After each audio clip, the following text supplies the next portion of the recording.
bustling through the apartment, dodging the bags of shattered glass, stopping for just long enough to scoop his PSP off the table.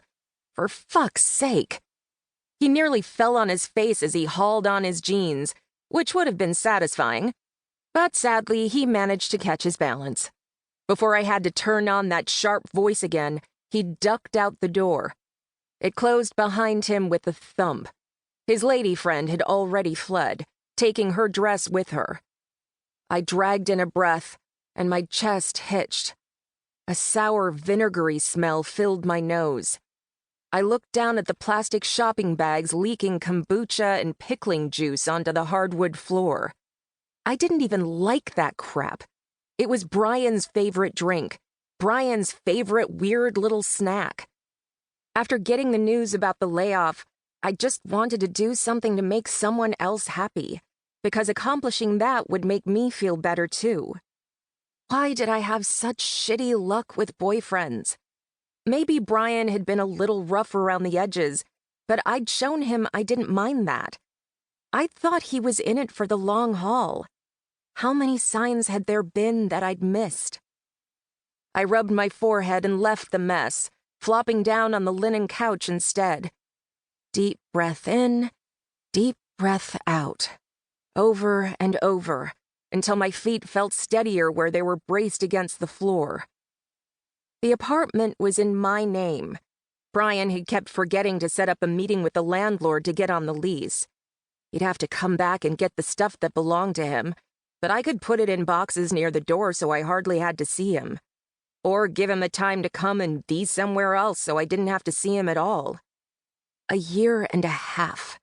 A year and a half, and he... in my bed. He'd have to leave behind his key. Then I'd be done with him. It was weird how it really would be that easy to untangle him from my life in every practical way. Our lives hadn't gotten all that entangled in the first place, had they? I'd thought it would take time. I'd thought... It didn't matter now. I was never wiping that image out of my head, and I wasn't giving him a chance to repeat it. Melody might tease me about being a pushover, but I wasn't that much of a doormat, thank you. My hand went to my purse to grab my phone. I could call my best friend right now, and she'd put this whole rotten day in perspective. Melody was good at that, though she might have to stretch her skills beyond their usual limits today, given the catastrophe my life had turned into. I was just reaching my thumb to tap her name when my ringtone warbled. For a second, I thought my best friend had psychically picked up on my distress and decided to preemptively call me. But it wasn't her number on the screen. It was my mom's. Oh no. Had Cameron gotten into even more trouble? It would figure if today's nasty surprises weren't over yet. I answered, gripping the edge of the sofa cushion with my other hand, preparing for news of my older brother's latest exploits. Hi, Mom. What's up?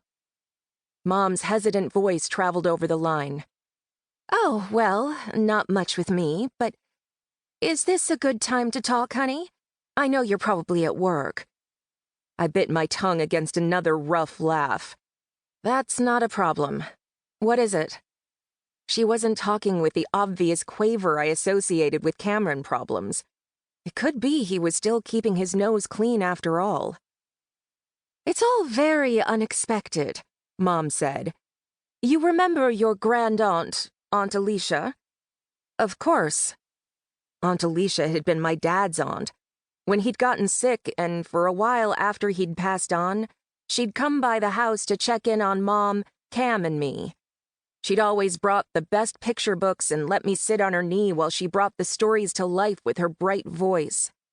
My clearest memory of her was us tucked together in Dad's old armchair, her hair, always pinned neatly back, shining blonde and silver in the light from the living room window. I hadn't seen her since I was 8 or 9, around 15 years ago. She and Mom had gotten into a fight about something or other, and she'd stopped dropping in. Well, it seems she's no longer with us. And she left a will. She didn't have any kids of her own, you know, and she never married, and she's left...